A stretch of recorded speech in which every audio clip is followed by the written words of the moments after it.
Fix-It Tony here. So we are back on the Beater Yukon. We're going to go ahead and replace the transmission pan. If you watched my earlier video, which I'll link in the description, we actually had to replace this transmission pan. This is the new one. We went with a little bit of a deeper one. The original, they drug around the floor when they were replacing the transmission a few years ago, and it just had a little leak to it. We also want a little more capacity, so we're going to go with the bigger pan, put a new filter in. We're also going to replace, I'm not sure what seal we have, so I bought them both. The tail shaft seal, they have two different types for the 4L60E, so we just got both of them. I'm not sure which one's on there, but we'll find out. We're just going to jack her up a little bit. We're going to do this on the floor, show you that we don't need a lift for all this stuff. We can do it on the floor. It's not as fun or easy, but it's totally doable. The biggest thing you really need is a big catch can. If you have a small drain pan, you can do this just much easier with a big one. So we'll get started. Okay, so what we're gonna do is take our bolts loose. What we wanna do is angle the pan, so we're gonna loosen everything up, but we want the pan to drop off towards the front because we don't want the fluid pouring back here all over our crossover pipe. You do not need to remove the crossover pipe to get this out, which makes this pretty easy to do. And once it starts pouring out, we just let it pour for a while. That way it gets the bulk of the fluid out, and then we'll slowly work the pan out and drop it out so we're not making a huge mess. But again, having a big catch pan makes this a lot easier. So we got our pry bar, so we glued this pan on, so it's a little difficult to get off. Just gonna get it in between the pan and the housing, and we'll pry against it. And there it goes. Actually, that was very uneventful, which means we're probably a little bit short in fluid. So we'll take this pan down the rest of the way and get going here. Okay, so I went to remove the bracket. And General Motors, for some reason, changed this design. So I'm trying to get to it here. These bolts used to be on the pan, and now they have them on top here. And whoever rebuilt this transmission decided to go 8-town on this thing. And these use Torx bits on the top. And all they want to do is strip out. One was already stripped out. So the best way to handle this, if this happens to you and you can't get those bolts out, just go ahead and get a wrench like this and just bend it out of the way. And when you're done, just bend it back.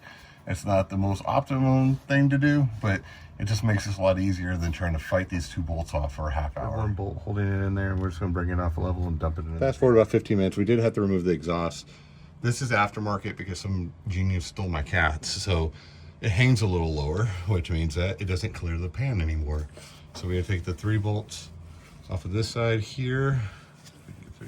Point the finger. 3 bolts there, 3 bolts on the other side, 2 bolts in the back. This thing drops right down. It wasn't a big deal. Now we have our clearance, we can drop it. So we had the transmission pan down. So we had the filter there. We're just gonna yank it down, and then we can go and install our new filter. Okay, we got our new filter in. You just pull the one up, put the new one in. I just check the gasket on the with input where it goes in. You don't have to replace it every time. If it's a nice firm fit and staying in there, it's fine. It'll be fine. We have our pan here. We always take a look inside. You see, it looks beautiful. It just had a rebuild less than 20,000 miles ago. The magnet's kind of dirty, but that looks exactly what we would expect it after 20,000 miles. So we'll move our magnet to our new pan. I like to leave the gasket in the sun, just makes it more pliable.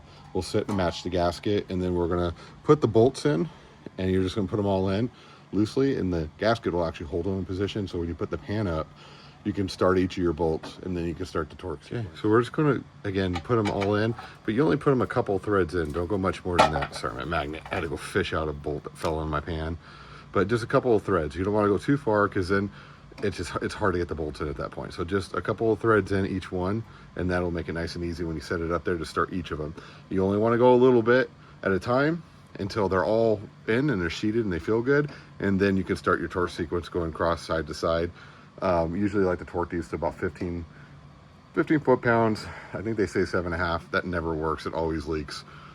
When you use a rubber gasket, 15 is your best bet. Okay, so we had the pan in. This one does come with a drain plug, which you can see right there.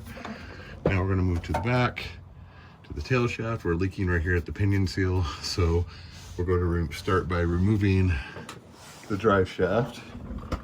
You want to get the vehicle off the ground. I have enough clearance, so I'm not really afraid of this thing falling off the jack. But in any case, what you want to do is go ahead. We already had to detach your transmission to get the cable off. So you're just going to click it once. That's reverse. Click it again. You're now neutral. And then we go over here. So see that we can now spin. We're free there. And we're going to take these 4 bolts off the carrier bearings, and we can pop the drive shaft out. Because we haven't put fluid in the transmission, we don't have to worry about transmission fluid pouring all over the place when we do remove the yoke shaft. So anyway, we'll get started. So General Motors uses metric and standard and half their stuff. So these are actually 7/16. You can convert them over to millimeter if you have 11 millimeter. But best to break them loose with like a longer wrench, and then you can use an adjustable ratcheting wrench to get them off pretty easily. You only got to take 1 bolt out. You just clear the both of them. Now we can pull it away. Sometimes you have to pry the pry bar, just, you know, it depends. And then the slip yoke will just slide right out. Once you get this clear, you can pull the transmission, sort of pull the drive shaft this way. Okay, so it slipped right out. I did use a breaker bar to get it off. You can see I left the straps on there. You don't have to take both bolts out because they are tough to take out. Just make sure you torque those back on when you put it back on. And then the slip yoke just slides out here. And then the transmission, you can see that here. If you have fluid in the transmission, this tail shaft will leak. I didn't know what seal this was because they use multiple different seals for different years. So I bought both of them. And then what we're gonna do is just get a pry bar in there and just work this out. And then we'll compare it to the ones we have and then pop in the new one. Okay, so fast forward a couple of days, we had a problem. And what I noticed was something seemed wrong about this tail shaft. One is it had a different part number on it from what I saw was on the original. The second is it had the wrong seal on it. The third, somebody cut the end, you can kind of see it there, cut the end of this drive shaft. So I'm guessing this is a longer tail shaft than what was supposed to be on this particular truck. Why they did that, my guess is they pulled this off a different vehicle or whatever and rebuilt this transmission, put it on this truck, and didn't tell me that, which is very frustrating. Another thing that they did, add insult to injury, I don't know if you can see it, but they gouged, sorry, my finger line up, they gouged the bearing in 2 different places.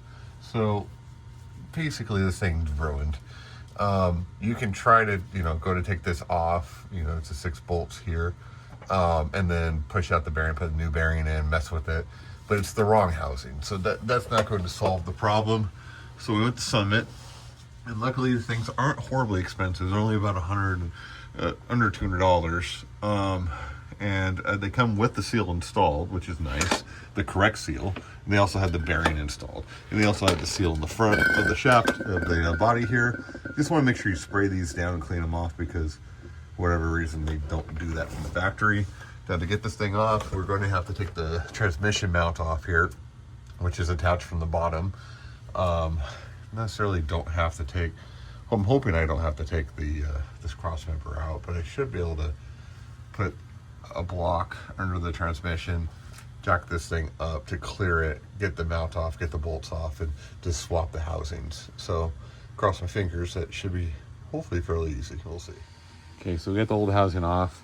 It actually looks like the same housing, but they wrecked the bearing. I hate messing with that, and it looks just poorly worn, poorly installed. So we went ahead and pulled our speed sensor out, and we're just going to install that. Just remember these seals, make sure the seal comes off the old one, the new one, of course, and put the seal into the actual transmission itself and soak everything in transmission fluid so it has a nice clean fit. Okay, so we got it back installed.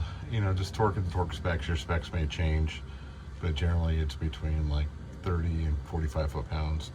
If you need to replace your mount, make sure you do it while you have it all apart. It's not too hard. Make sure you hook back in your speed sensor on the side also, so you don't have any problems there. Put plenty of transmission fluid and the new seal and the bearing, so it'll dry out initially when they get started here. And then we're going to grab our drive shaft here. We're going to smooth out the yoke there, which is this section right here. The reason that thing got gouged was because it's rough right here. They didn't clean it up very well. So when initially jammed it in there, it damaged the seal. So we're just going to go in there and we're going to, and the bearing too, to smooth that out with some, so I can catch my finger right there. We're just going to get some light grit and just clean this edge up before we put this drive shaft back in. Eliminate that problem. Okay, we hit it with some 1500, cleaned it up. We actually hit a little bit tougher with some 120 to get that edge off. And then we cleaned it off, went ahead and put some transmission fluid so she'll slip right in. Also be careful of those caps at the end, the bearing caps for your U-joints back there. They will pop out if you're not careful of the drive shaft, and then you'll have needle bearings everywhere. So just be careful when you're moving this thing around that you don't accidentally knock the caps off the back, because you just create a bigger job for yourself. So we'll go ahead and put the drive shaft back in now. Okay, so we have our drive shaft back in again. Be careful with these joints right here. These caps can fall off. I'm talking about these caps can fall off when you're trying to maneuver this. You know, just get them started, and then remember to put the vehicle back in the park by manipulating the lever up there that we're going to reconnect here in a minute, and then torque these down. These are 11 millimeter or 7/16. Just torque them down until they're nice, tight, snug. I've seen people leave these loose and not use, they also use thread sealant on them. If you don't, these things come loose and this drive shaft goes crazy and creates a whole lot of havoc. So now we're gonna make our way back to the front and put the exhaust and everything back together and add some fluid. Okay, so the tail shaft looks nice. It's nice and butted up. The seal, this is the correct seal. If you have anything different from this one, change it out, because this works the best. The other seal, you can probably see what is happening. You get flinging. And also, if the transmission sits for a long period of time, this will tend to leak. So anyway, we got our bracket back on up here. You know, I showed you guys how to bend that. What I usually do is just use our wrench here, bend it back into place, and I'll use another wrench, like I just used the butt of this one, and slid it. Make sure I show you. I slid it into here against the case right here, so that when I was prying on that bracket right here, so I was prying on this bracket, which you can kind of see here, it didn't bend the wrong part. It bent the whole thing, and it wasn't bending it against the transmission pan, which is right here. So anyway, there's a technique that works. So that's all done. So now we just go to rebolt back up our exhaust, which will be fairly easy, probably the easiest thing we did all day, and get ready to add fluid. All right, just want to grab ourselves a nice clean long funnel. These seem to work the best because they allow it to flow fast enough where you're not making a mess, and it comes far enough out where you can pour into it without having to kind of teeter over the engine. We have our valvoline. We're going to use extended protection. They're basically their best synthetic that they have. We're going to throw that in there. We're actually going to put 5 quarts to start, and then see where we are from there. We're probably going to need more because this thing sat for 2 days draining, which means that everything that was in the valve body probably came out. So we're probably going to be closer to 6, maybe 6.5. So we'll go ahead and get started here. All right, so we're back in the truck again. We'll go ahead and start her up and put her through the gears. Don't hear any exhaust leaks, that's a good thing. So we'll go ahead and start by putting her in reverse, about 10 seconds, neutral, a couple seconds, 10 seconds, just a couple of seconds is fine.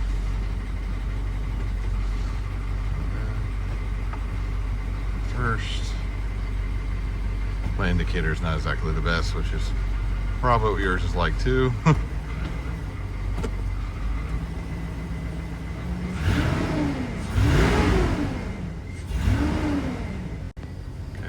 Time, and then we'll go check our fluid level. Okay, so you just want to clean your dipstick. You gotta check this vehicle when it's in park. We're not going to get an accurate number right now because right now it is cold. It really, the most accurate way to test these is when they are warmed up properly, operating temperature, clean everywhere.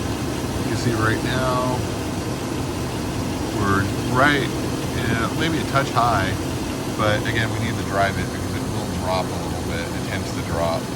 And if we are, like we have a drain plug, we can drain out a little bit, but don't overfill these. I did put about 5.5 quarts in there.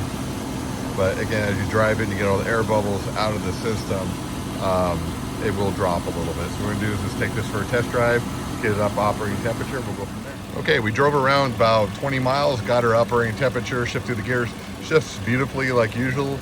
You want to pull your dipstick, go ahead and wipe it off. And while it's running and warm, we're going to go ahead and take a look and see where our fluid level's at.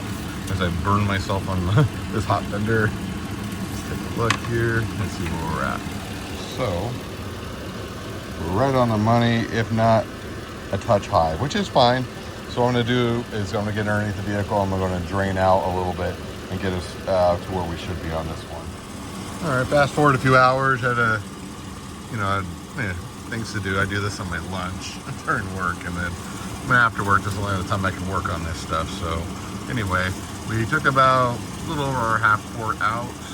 We're cold and we're right on the money. That's where we should be when we're cold. We'll check her again when she's hot, but that should be about where we want to be. Everything's good. Actually, the synthetic fluid, I didn't notice it was shifting a little smoother, so some payoff there. Thank you, Valvoline, with their synthetic. It's not terribly expensive and it works really well. So again, I'm gonna ask you guys, a lot of you guys watch these videos, not subscribing. It helps me out so much. If you could please subscribe and share this with your friends, I can make more content. This is not my full-time job. I work a full-time job. I do this on the side, but I really want to help you guys out. So if you subscribe, I can do more videos, and who knows what can happen. So appreciate you guys. Have a great day.